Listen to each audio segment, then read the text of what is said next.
Bonjour et bienvenue, nouvelle vidéo sur Affinity Photo. Alors on va parler rapidement aujourd'hui de l'opacité des calques et de ce qu'on appelle les modes de fusion de calques.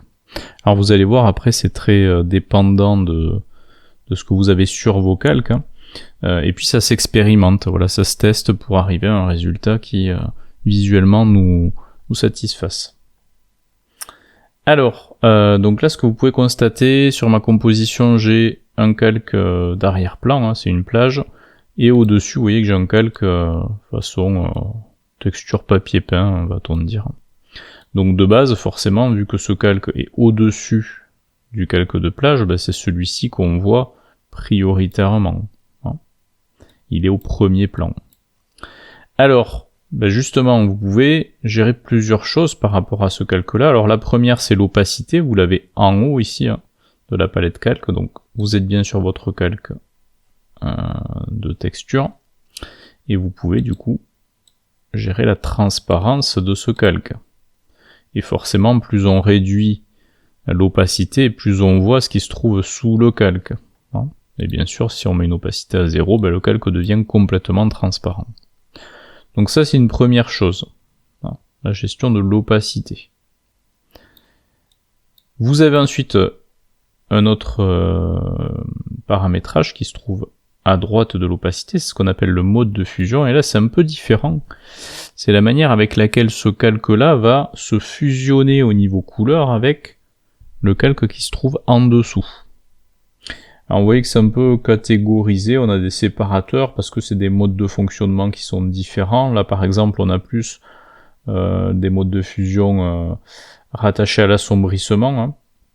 Là on est plus sur de l'éclaircissement, là on est plus sur un fonctionnement par lumière, là plus par inversion de couleur, plus par coloration ici. Bref, il y a plusieurs modes entre guillemets de fonctionnement qui sont utilisés à ce niveau-là. Je vous propose peut-être de les passer en revue rapidement. Je vais pas trop rentrer dans le détail technique. Parce que sinon je vais perdre tout le monde, je pense. Et puis encore une fois, comme je vous l'expliquais, c'est plus visuellement ce que ça rend et du coup qui va nous orienter vers notre choix. Alors bon là d'ailleurs sur ces modes disponibles ici, on est plus généralement sur du mode produit, hein. C'est plus ça qui est majoritairement utilisé. Alors d'ailleurs, produit obscurcir sont assez similaires. Obscurcir, il va tout simplement retenir de ce calque-là et ne laisser apparaître de ce calque-là que les couleurs qui sont plus foncées que celles du calque du dessous. Donc là, effectivement, on voit bien que, alors si je repasse en mode normal, il va me conserver du coup les traits qui sont là, le noir d'ici, puisqu'effectivement ce sont des couleurs plus foncées que celles qui sont derrière. Le mode produit c'est un peu différent, il va y avoir une multiplication des couleurs. Donc forcément du noir multiplié par une couleur ça donnera toujours du noir, hein, c'est le plus foncé possible. Mais là vous voyez la différence, on conserve les couleurs aussi de ce calque-là, elles sont multipliées avec celui du dessous. Donc vous voyez, c'est un peu différent de ce qu'on avait avec le mode obscurcir, où on ne conservait que la couleur plus foncée du calque en cours. Donc c'est pour ça que vous voyez, c'est un peu compliqué d'expliquer réellement le fonctionnement, donc on va plus passer en revue rapidement le fonctionnement. Donc voilà, toujours dans les modes obscurcir, vous en avez d'autres, densité couleur plus, densité linéaire plus, couleur plus foncée, et après on passe sur les modes plus d'éclaircissement, où là ça sera l'inverse, on conservera plus ce qui est plus clair de ce calque que sur le calque du derrière, en fait. Donc pareil, là vous avez éclaircir, superposition qui est très souvent utilisé, on est plus sur du mode produit pour cette partie-là, et du mode superposition utilisé pour cette partie-là. Densité couleur plus, addition, couleur plus claire, etc., etc., etc. Il faut vraiment, je vous dis, les passer en revue pour voir en fonction de votre calque, de votre image, ce qui vous semble le plus sympathique visuellement parlant, en fonction de votre idée initiale.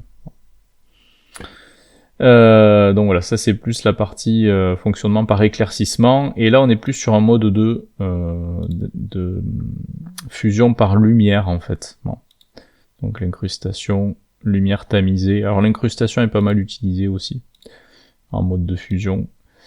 La lumière tamisée qui est similaire mais en un peu plus doux je trouve. Lumière crue, lumière vive, lumière linéaire, lumière ponctuelle, et on passe ensuite à la partie plus d'inversion de couleurs. On avait parlé peut-être déjà de la notion d'inverser les couleurs d'un calque.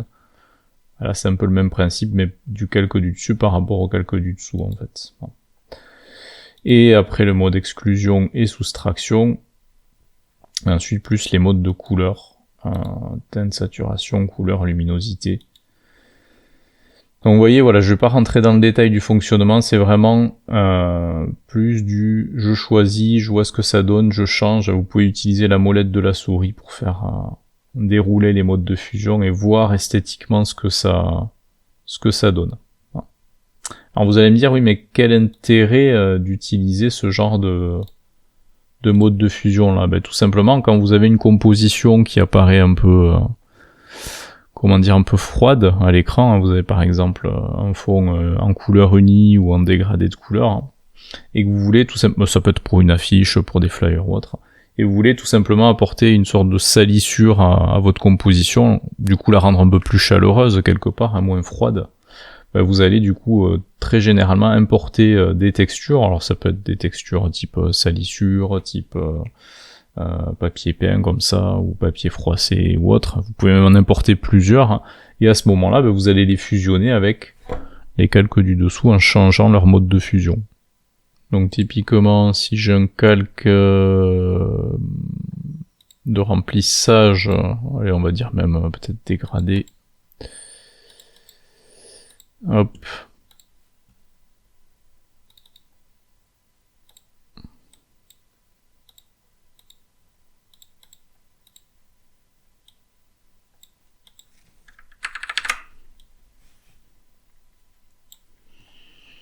avec peut-être voilà du texte, etc. Ça va apparaître, voilà, vous voyez, un peu froid au final. Ça peut être le rendu voulu, hein.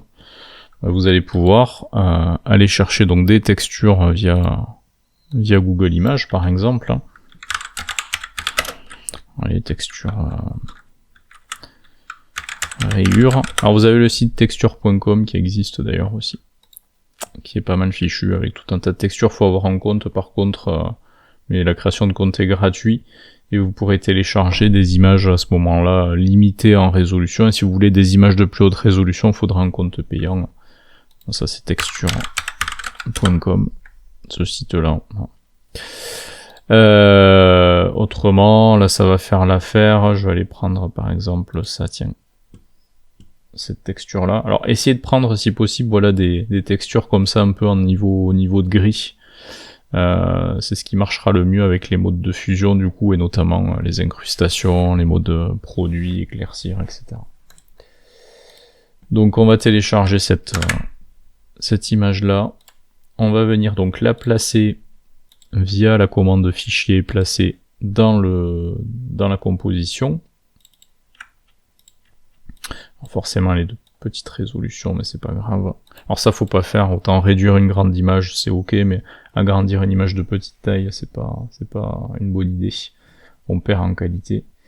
Et donc regardez, tout simplement là on a un intérêt effectivement à changer les modes de fusion pour avoir, vous voyez, un remplissage du coup entre guillemets avec cette texture là sur le calque du dessous en fait. Et vous pouvez bien sûr associer ça avec une gestion aussi de l'opacité du calque pour atténuer un peu cet effet de fusion en fait. Et l'idée, vous voyez, c'est de passer en revue comme ça avec la molette de souris les différents modes pour obtenir quelque chose qui vous va bien à l'œil. Alors là, je pense que le mode incrustation est pas mal d'ailleurs. voir lumière tamisée, voir peut-être superposition aussi, parce qu'on couvre aussi les parties un peu plus foncées de l'arrière-plan. Bon. Et vous pouvez comme ça importer plusieurs textures et les changer en termes de mode de fusion et d'opacité pour obtenir votre résultat. Donc voilà pour ce qui était de la partie donc mode de fusion et opacité de calque. Et on se retrouve très bientôt pour une nouvelle vidéo sur Affinity.